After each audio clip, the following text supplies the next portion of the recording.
Good morning. We invite the gong 3 times, once in memory for those who have come before us, once in honor of those who are here today, and once for those of the future. Today is January 19th, 2025. My name is Jake Tranter, and I am your service leader for today. We welcome you all to the Umpqua Unitarian Universalist Congregation. This is a place where you can be yourself, but not by yourself. So whoever you are, whoever you love, however you describe yourself or name the holy, you are welcome here. And we especially welcome those who are visiting for the first time and those who are returning again. We are so glad that you're here with us today. So, after the service, please stay for some coffee and tea and conversation so that we can all get to know each other a little bit better. Much appreciation goes out to our staff and our greeters today, and our administrator, Genevieve Gonzalez. Just a quick note, it is getting colder and colder, so if you are someone who needs to use the ramp, please be careful. It looked like it was a little slick, but John did put some salt out there, but just be careful, please. If there is anybody else who would like to make any announcements, now is the time to do so. And if not, we are going to now move into our fish collection. All right, so we move now in compassion for those in need who are hungry, ill, and without shelter. Our congregation service in the larger Roseburg community is to collect your contributions of food or money. This support of the fish pantry is a combined effort of several Roseburg churches. Our church offertory will be later in the service.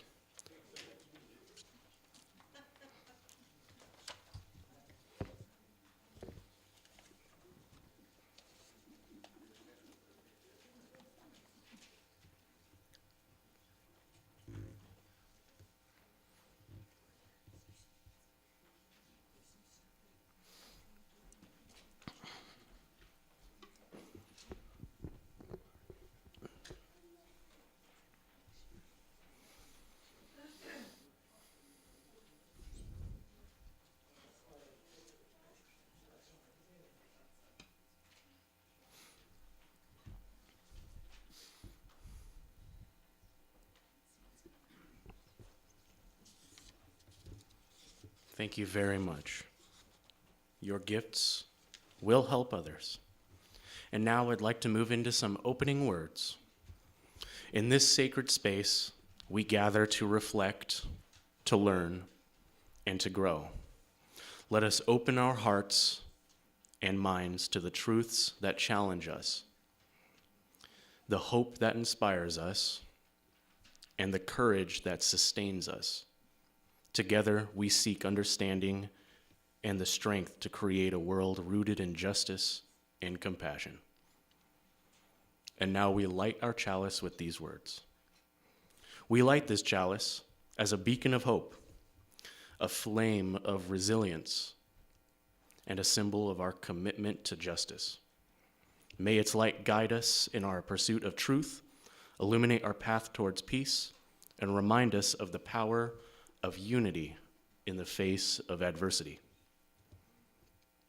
And at this time, I'd like everyone to rise in body or in spirit for our opening hymn, We Are Building a New Way.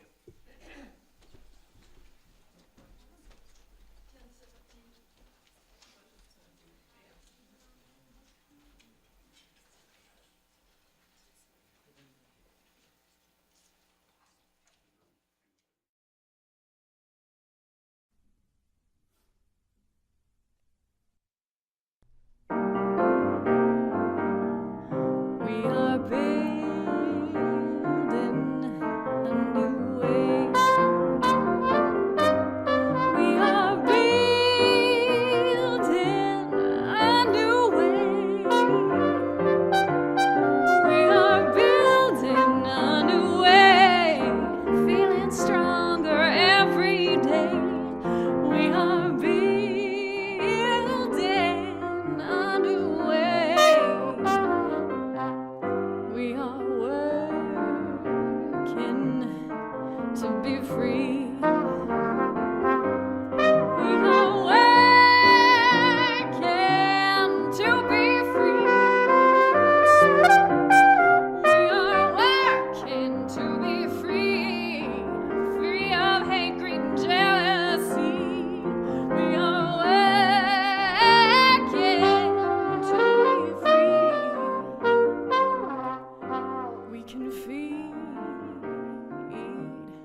Good morning.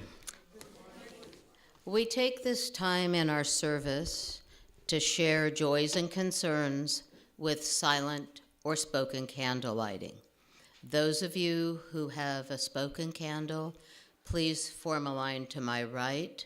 Please give your name and please be brief.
now's the time for our church offering. The offering is a sacrament of the Free Church, and we are supported by all who attend. We're grateful for your support of our shared values.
We're truly grateful for the gifts that we've received, and we're committed to using these gifts to make a difference in the world and in our beloved community. Please rise and join us in singing From You I Receive, and then following that, you can remain standing as we also have a hymn.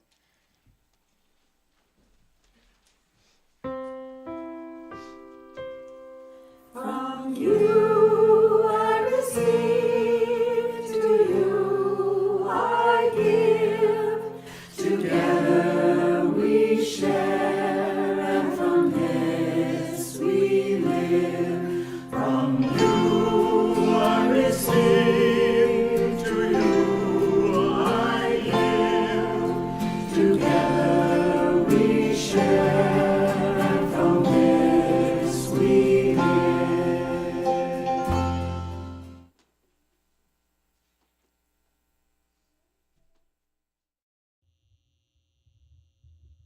1, 2, 3, 4.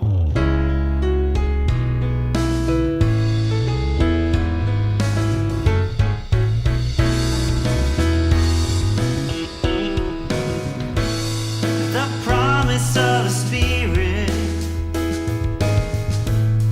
faith, hope, and love abide. And so every soul is blessed and made whole. The truth in our hearts is our guide.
It's an honor today to introduce today's speaker, Robert Heilman.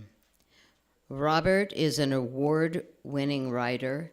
He's the author of 3 books, and his essays, memoirs, and lyrical reflections have captivated and inspired many. His words have a unique power to illuminate the human experience. And today, he brings that same depth and insight to a topic of profound importance. He will share with us his views on fascism, a subject that calls for our thoughtful attention and understanding. Please join me in welcoming Robert Heilman.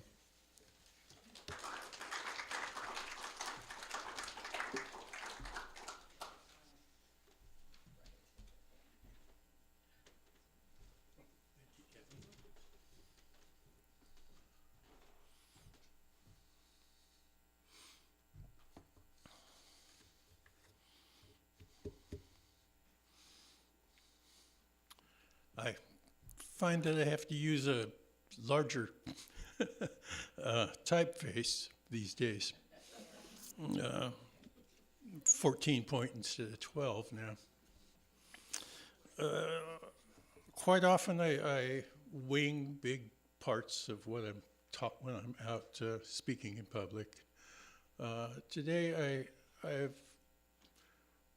going to read everything as I've written. It's all written down ahead of time because I think it's important. And so thank you for allowing me to talk here again. I had to do some heavy pondering before I asked for permission to talk to you today. I've long been opposed to political speech coming from pulpits. I'm familiar with history, so I know that lending political opinions the aura of divine teaching has led to a good deal of grief over the centuries. Still, I thought about Henry Ward Beecher's preaching against slavery while he was pastor of Plymouth Church in Brooklyn, New York, back in the 1850s. I also recalled something that Günter Grass, a German novelist, wrote about his childhood in Danzig during the 1930s. In one of his essays, Grass wrote that not once did any priest at his family's Catholic church say anything about the congregation's neighbors disappearing in the dead of night. Grass was born in 1927 and was conscripted into the Waffen-SS in the fall of 1944 at age 17. So I come here today not as a preacher, but as a writer and a humanist. I've come to speak to you today sensible of a writer's duty to haunt humanity and out of concern about the health of our culture. The first time that I spoke here was in 2010 when I read a newly written essay of mine called At the Zoo. It was about the racism-fueled fear and anger that was resurging in our nation back then. Today, I've come to speak about fascism. It is vital to our democracy that we all understand the nature of fascism. Yet we so seldom hear that hugely important word used in any kind of public discourse. It is the new F word, unspeakable it seems, although no one seems to know just what it is. For most of us, it is just a pejorative, one of those ugly words that people use when they badmouth others, but it is also a formal political term. My father and 6 of my uncles were World War II veterans. It was a war against fascists, and back then, the United States Army tried their best to define it succinctly, but had to settle on describing its effects. Fascism, they wrote, is not the easiest thing to identify and analyze, nor, once in power, is it easy to destroy. Points to stress are, 1, fascism is more apt to come to power in time of economic crisis. 2, fascism inevitably leads to war. 3, it can come in any country. 4, we can best combat it by making our democracy work. This was from Army Talk, Orientation Fact Sheet number 64, March 24th, 1945. To this day, it is not clear to most people what the word actually means. 20-something years ago, I was taking a lunch break on the loading dock at work with a surf bum named Art and a biker called Heavy Duty when the heavy one complained about a proposed law. He'd apparently heard somewhere that the state legislature was about to adopt a law against building custom motorcycles. This, for obvious reasons, angered him. It's communism, he declared. No, it's not, I told him. It's fascism. Both of my lunchtime companions looked at me quizzically, so I went on to explain one difference. It's communism when the government owns the corporations. It's fascism when the corporations own the government. This made sense to them, a pair of laborers who, like me, naturally distrusted both the government and the corporations. It was a simple enough explanation for a complicated matter, but it said nothing about the how and why of it.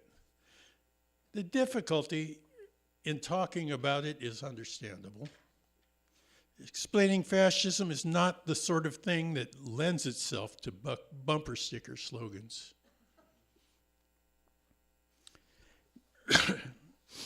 During World War II, the U.S. Army also, faced with the need to explain to recruits why they were going to war, spoke of the role of oligarchy while warning about how fascism comes to a nation. And I'm quoting, "Fascism is a political, social, and economic form of society wherein, by virtue of a merger which has been accomplished between certain powerful financial interests and a military machine, the entire nation is under the dictatorship of this oligarchy. Individuality and freedom are suppressed in the interests of the state, which happens to be none other than the dictating oligarchy. Since so radical a change in a form of government is not very easily accomplished, the transition to fascism is, at first, made easier by demographic political agitation of the kind which is described as, we are all things to all men. To gain the backing of powerful industrialists, a form of society is offered which will protect their objective. Disunity is created by playing political groups against each other, religious groups against each other, social and economic groups against each other. A confused and disunited people can offer no effective resistance to the seizure of power by this newly merged oligarchy." This is from Classes in Citizenship and War Issues, which the Army printed in World War II as a training pamphlet.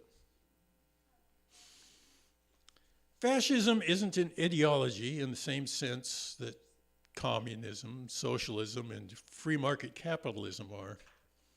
In fact, it can come to any democracy and come under the guise of any particular philosophy or system of belief. It is, instead, a state of society which comes about when a set of unlucky stars align, rather than being a formal movement aimed at achieving fascist goals. If it was a medical condition, it would be characterized as a syndrome rather than a disease, a sort of social blight that spreads from person to person at first and then becomes entrenched in the laws of countries. You might think of it as a sort of mass psychosis or as an infectious moral failing, spreading from those who benefit from it to those who accept it unwittingly. It is something with a list of symptoms, with how few or how many of them are present, showing whether or not it is likely there, but without any single conclusive test for proof. One of the most important essays of the 20th century was called Urfascism. And in that lengthy piece, it lays out the how and why of it, from its origins in harsh economic conditions to its ultimate end in rule by a dictatorship. It was written by Umberto Eco and published in the June 22nd, 1995 issue of the New York Review of Books. Eco was a brilliant Italian scholar and novelist who grew up living during Mussolini's years of absolute power. He was 13 years old when Italy was liberated, and he learned for the first time about the possibility of living in a democracy. Urfascism is, as I pointed out, a long essay, requiring over half an hour to read, but it is beautifully written and well worth reading in full. You can find it if you go looking. Having read Eco's warning to us here in the third decade of the 21st century, you can judge for yourself the accuracy of anyone's use of the word. In the piece, Eco notes 14 causes and potential aspects of fascism. And those aspects have become a standard tool for judging whether or not a nation is drifting toward fascism. Those 14 points have been extracted from the essay by the United States Holocaust Memorial Museum, and you can easily find that short list by looking for it online. One of fascism's early opponents was a British journalist and member of parliament named John Strachey. In 1933, when Günter Grass was 6 and Umberto Eco a year-old baby, he had this to say: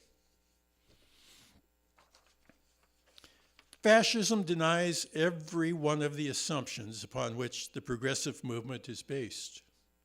Fascism proclaims, as it will be easy to establish, both from fascist words and fascist deeds, that the whole great hope by the light of which the peoples of the West have lived for a century is a delusion, that democracy is a decaying corpse, international peace a coward's dream, equality of opportunity a chimera, the conquest of poverty a futile dream." Those are strong words. It's really all about the words. It is words that bring us genocide. There's a 5-step process. First, the denigration of people, of entire groups of people. Second, the avoidance of people. Third, discrimination. Fourth, violence. And after those four, the ultimate end is genocide.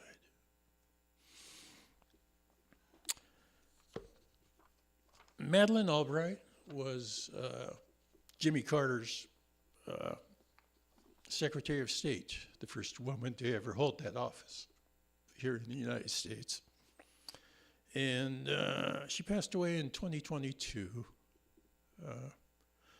But before she did, in 2018, she wrote an interesting book called Fascism, A Warning. I want to close this by reading from her book for you. These are not my words, these are hers.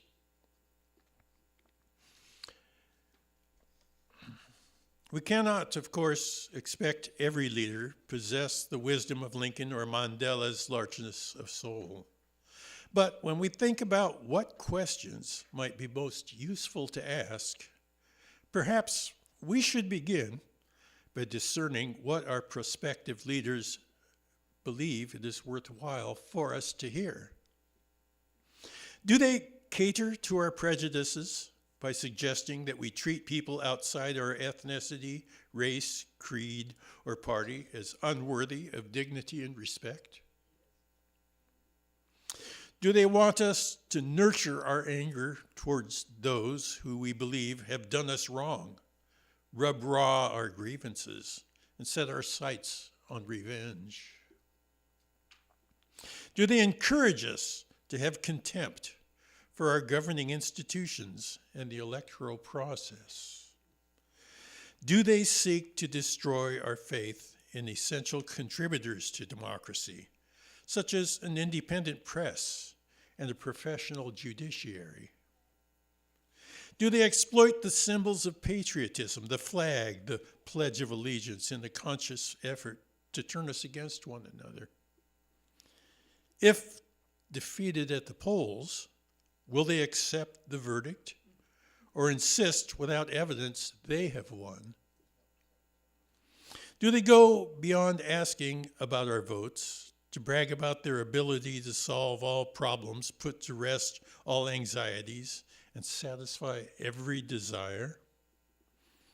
Do they solicit our cheers by speaking casually and with pumped-up machismo about using violence to blow enemies away? Do they echo the attitude of Mussolini? The crowd doesn't have to know. All they have to do is believe and submit to being shaped. Or do they invite us to join with them in building and maintaining a healthy center for our society, a place where rights and duties are apportioned fairly? The social contract is honored and all have room to dream and grow. The answers to these questions will not tell us whether a prospective leader is left or right wing, conservative or liberal, or in the American context, a Democrat or a Republican. However, they will tell us much that we need to know about those wanting to lead us, and much also about ourselves.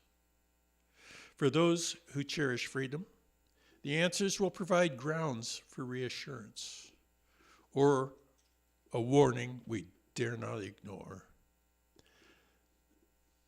That book came out in 2018, and it's worth considering on today, especially. So, thank you so much. I do hope I've been helpful.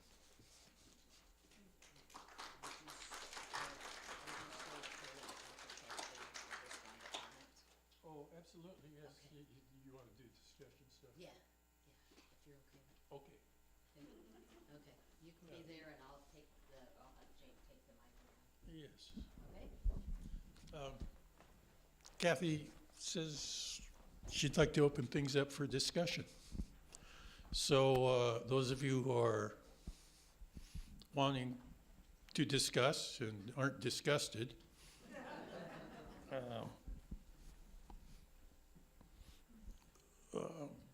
we should feel free to ask questions.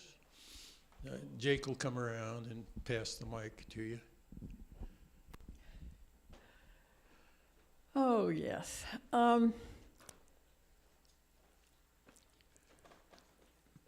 At Pearl Harbor, on the day of that, I was 5, and now I'm 88, and we're at it again.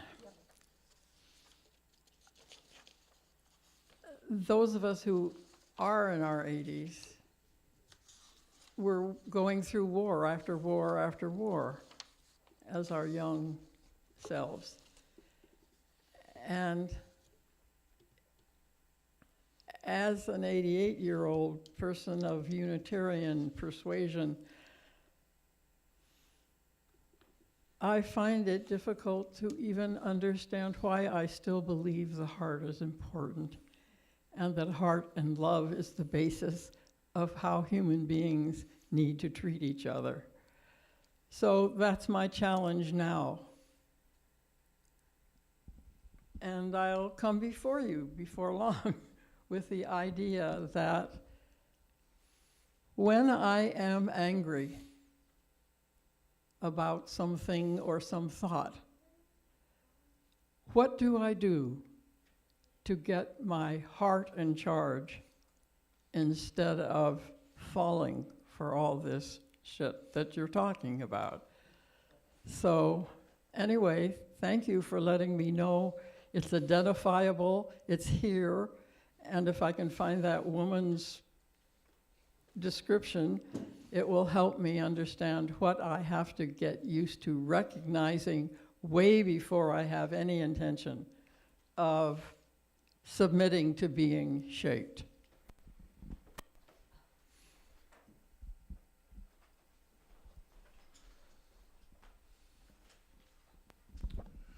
Thanks for the warning, Bob. So we all know the obvious, and my question is, what do we do about it in the next 4 years? You're so smart. Well, Richard, unfortunately, I'm a writer, and I am not in the habit of offering solutions. I am in the habit of describing things as they are so that people can be more aware of what actually is. It is the duty of the prime task of intelligence and the duty of a humanist to increase knowledge and understanding in our world. When it comes to fascism and the hope of combating it, I think the most important thing is to remember, as I said earlier, it's about the words. Be aware of the words, that they are evil words. And when you hear them, speak up. Use your words. Whether they're serious words, whether they're words to mock those who use the evil words, but it is a disease that by its nature is rooted in language. It's people being convinced through the use of language, the abuse, really, of language. And so let us have the courage to speak out when we hear our neighbors rattling on about things that we know to not be true, that we know to not be harmful. As many of you know, I have contributed many opinion columns to the News Review, our local paper.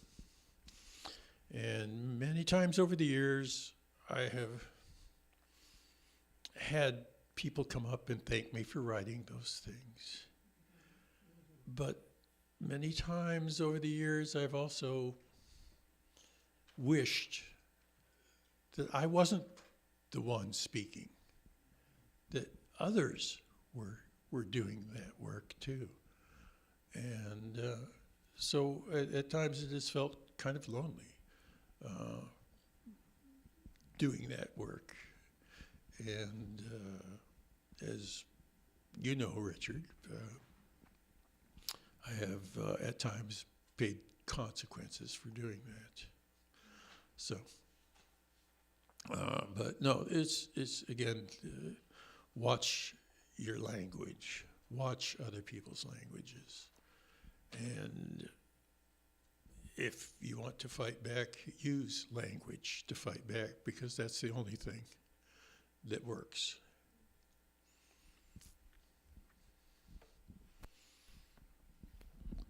Hi, Bob. I want to thank you for the clarity and your ability to pull from so many different directions all that you pulled together. Part of it brings up that fear that I keep feeling connected to, I think of myself as pretty politically astute. I'm 83 and a long-time activist. How did that happen and I didn't know it? You know, it's like I saw it here, I saw this, I saw that, I saw that Trump person, you know, but he was a buffoon to me. And then all of a sudden I realized behind it was so much. And finding even a place to start with my words, I don't know how it all happened. And I don't expect an answer or a question. I just want to express a feeling that I'm sure I'm not alone with.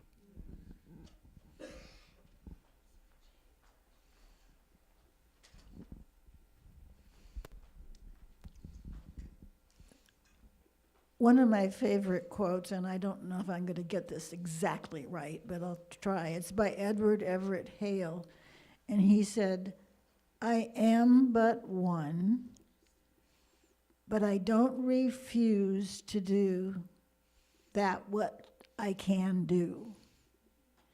And I think one of the things we can do is monitor our own thoughts and feelings so we ourselves don't become like the fascists we fear.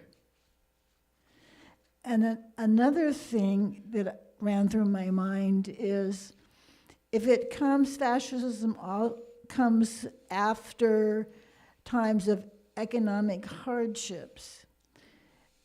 There are a whole bunch of people that do not feel, that feel they are in financial hardships that are not. We're constantly being told we need this, we need that. And I think we need to be aware of that when we respond to the more and more that we want, rather than to appreciate what we have. But that's something everybody can do.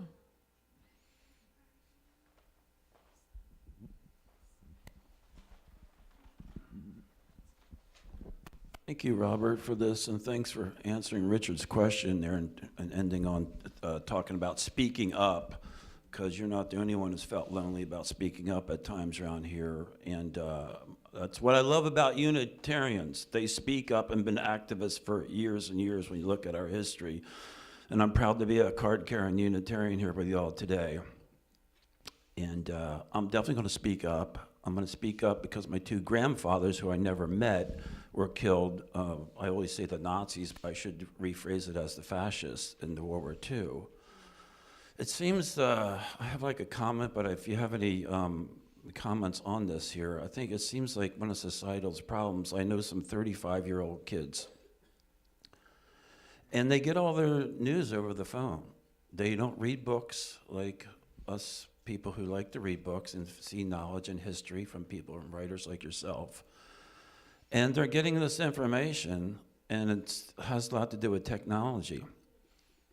And I know technology helps people keep in touch with friends in South America and all around the world, and it has a good side, but it has a real negative side, in my opinion, because I see these 35 years old, and they've never read a book. They don't read the newspaper no more, and they're hearing these things. And then you hear our president-to-be here talking how TikTok helped you win the presidency.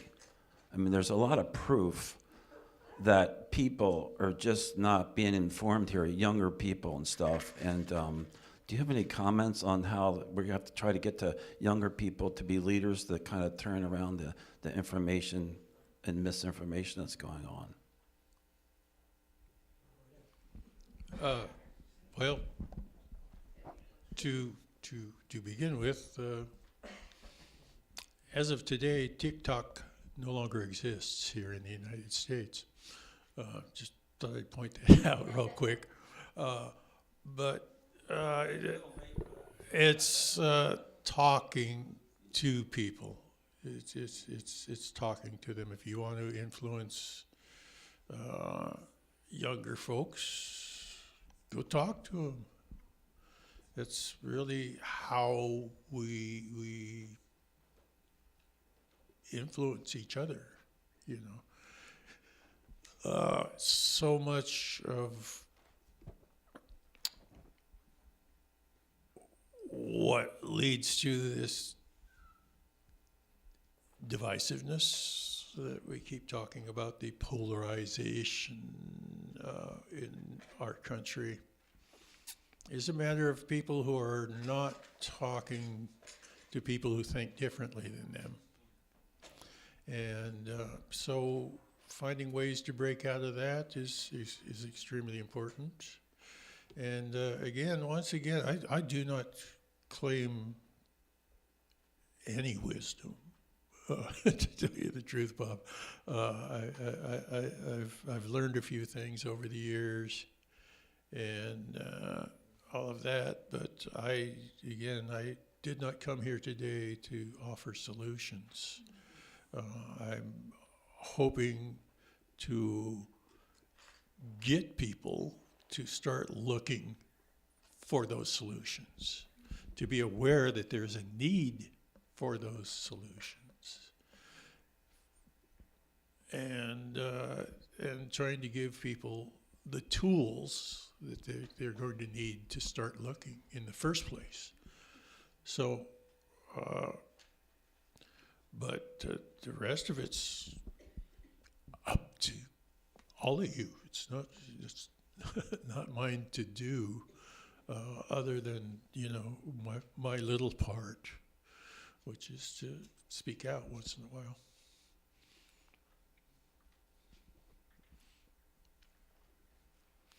I don't need a microphone. I need to stand up. Please do. I am the only black person in my Episcopal church in San Luis Obispo.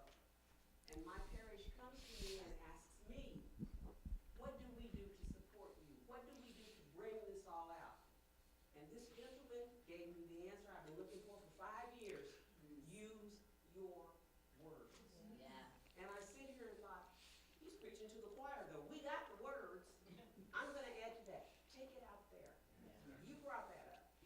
Take those words and talk to the 35-year-olds, because we've lived it. I was the first black kid to integrate Topeka schools after Brown versus Du Bois. We got Iowa walking history. Let us not let it be.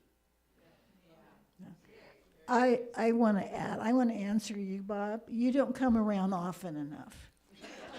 Because I know of two 30-year-olds in this congregation who don't think like that, and I know a 24-year-old that, I mean, I can't speak for them, but I don't think the 24-year-old or the 35-year-old do that. So this is my open invitation to you, my friend, to come more often. And I'm not saying there aren't others that do what you're saying, but there is hope. So I just want to let you know that. It's me. I'm the 24-year-old. not sure I need a microphone either. I'm a retired school teacher, elementary school teacher, and I substitute a lot, so I'm still current with this information. The squabbling that you hear in a classroom is the first level of what we're talking about here. And I ask children when they come to me with a story, what did you hear with your ears? What did you see with your eyes? And to ask, when we're speaking to people, to ask them, where did you get your information? With a curious tone of voice, opposed to the accusation that shuts things down. The hard part is to hold the dignity of the person who is saying something that you know is not peaceful or productive or even accurate, to hold the dignity of that person primary. Where did you get that information? Could you tell me? And begin the conversation there. That requires us to know where we've got our information. Because most often when you get your information from TikTok, etc., you don't know, it's some random human being, and people will confess to that quickly. Some guy I saw on news, they said it was Harvard, whatever, and persist with well, where did they get their information? Where did that information come from? Because very often, when you hold the dignity of the person to whom you are speaking, questioning their pronouncements, they're not averse to be, nobody wants to be a fool. People don't like to be taken advantage of. And if we can help people bring it back to, what do they call it in school, primary sources. What's the primary source of that information? It's a tangled web these days. But if what we're doing is we're speaking to people, we need to respect them and help them, guide them back. It is not a quick fix. Good Lord. But it also, and I'll close with this, because I heard about feeling angry, and I understand that. It prevents you, ourselves, from getting in that angry, argumentative, I hate this, becoming what it is that we are working strongly against.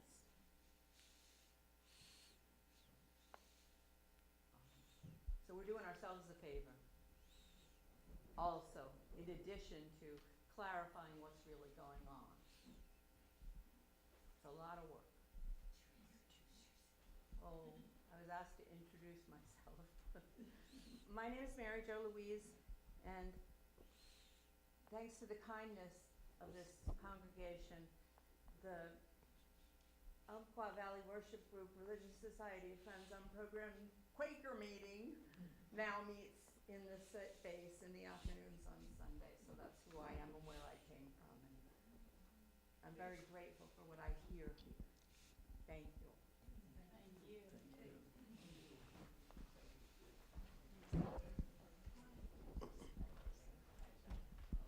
For the next gentleman to speak, I will put a paper back there somewhere, big, that if you want to have something happen from all this talk, because I'll tell you, there's coffee and there's out the door, and wasn't that a really good idea? I sure hope they do something.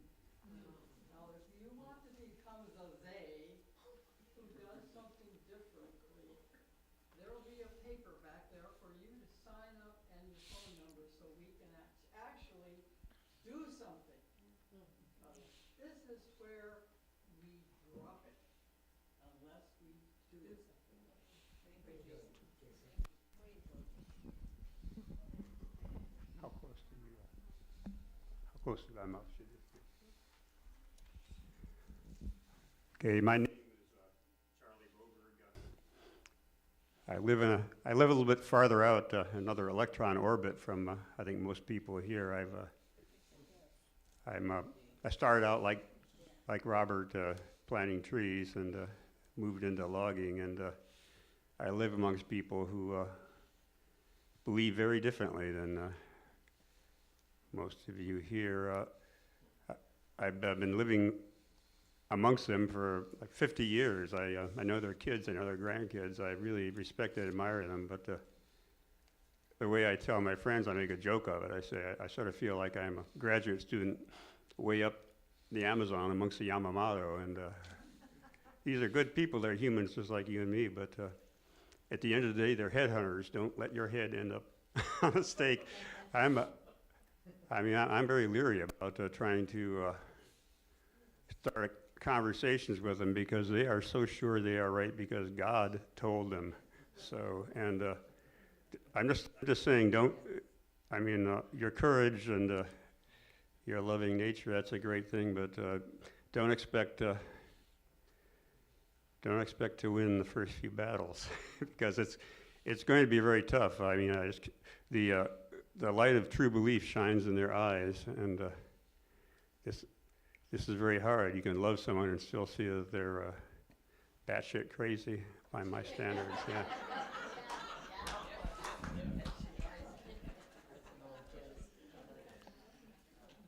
Well, my mother always told us that you got to be nice to everybody, whether they deserve it or not.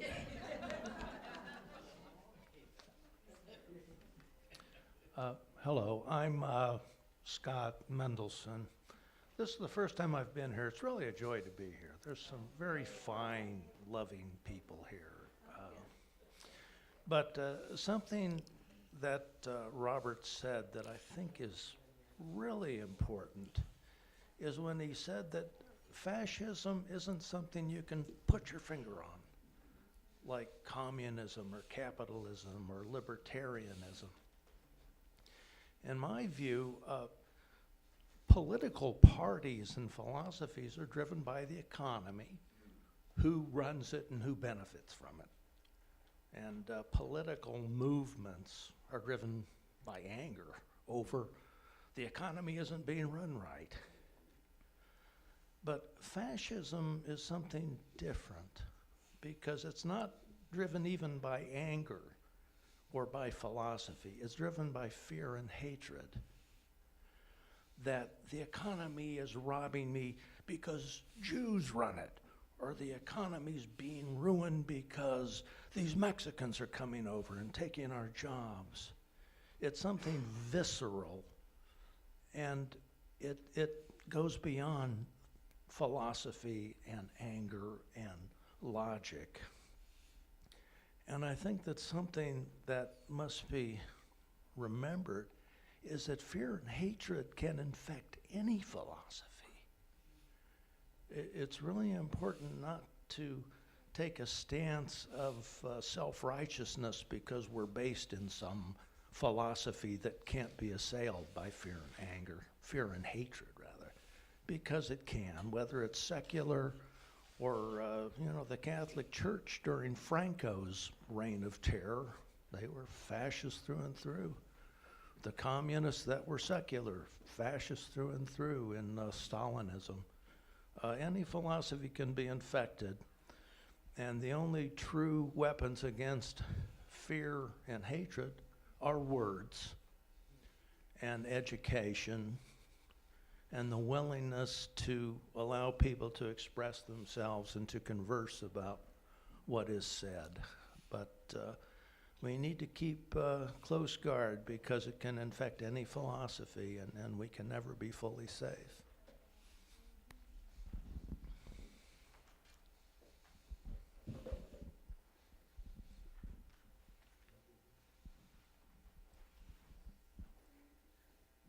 Okay, a couple more comments. I'll try and be fast. I'm Lori Joe, and on the heels of what you just said, I kind of heard be open but don't succumb. And what you said, if I'm remembering who said what, primary is to stay in communication and use your words carefully and do not disrespect and do not think that we're better than anyone else. Just because someone else has heard something different and they've chosen to believe it doesn't mean they are opposed to hearing what you have to say if you say it with respect and honor. And that's all I have. Thank you very, very much.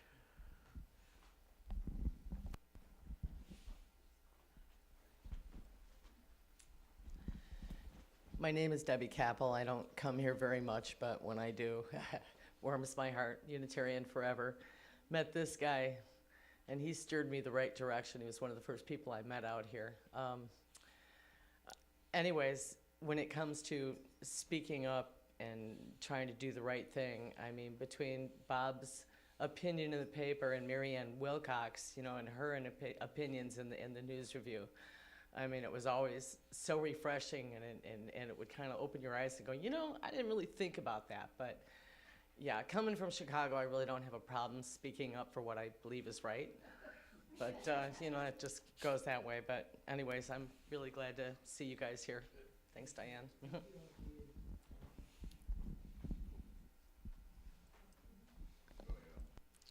Can I sit now? Yay! Sit down and relax. Thank you for being willing to take all those questions.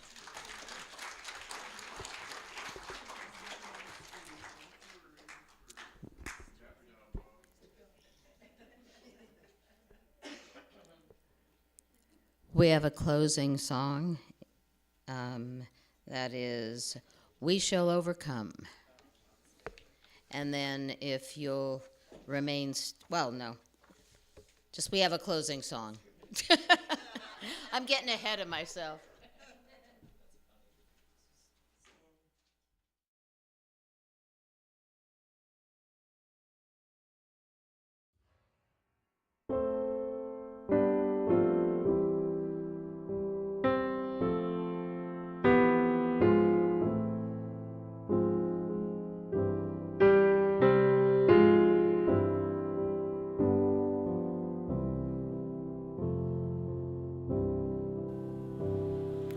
We shall overcome.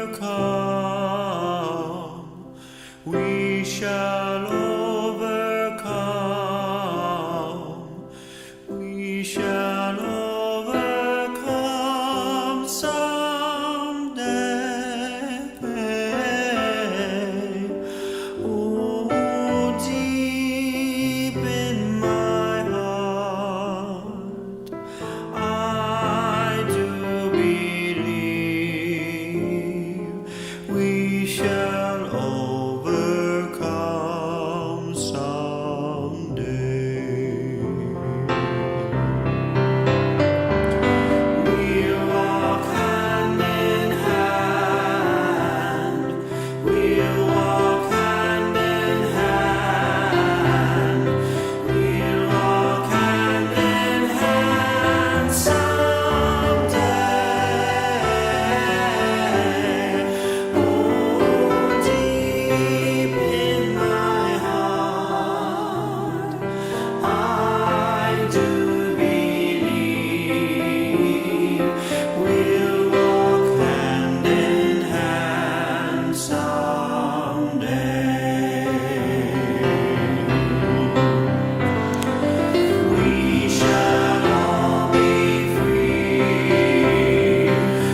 As we extinguish this, am I on? As we extinguish this flame, let us carry the light within us. May the warmth of this gathering stay with us as we leave, igniting our spirits to act with courage and love. Let us go forth to bring light to the darkness and hope to the weary, committed to justice, freedom, and peace for all.